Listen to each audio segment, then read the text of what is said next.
Pupunta tayo ngayon sa kapatid kong mayaman. Nagpapa-renovate po siya ngayon ng kanyang bahay kasi siya daw po ay magbe-birthday na. So, marami siyang bisita dahil siya ay mayaman at marami siyang pera. At nandito na po ako sa kanyang bahay. Papasilip ko na po yan po si Kuya George, ang kanyang tagagawa. At ito ang aking kapatid ng mayaman. Ayan po ang kanyang bahay na pinapa-renovate dahil siya daw po ay magbe-birthday na. At ayan ang kanyang palasyo.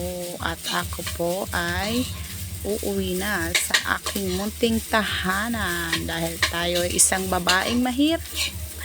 Isa tayong babaeng mahirap at tingnan nyo ang aking munting tahanan. Silipin nyo po. Ayan ang aking munting tahanan. So, hanggang dito na lang po. Bye-bye you.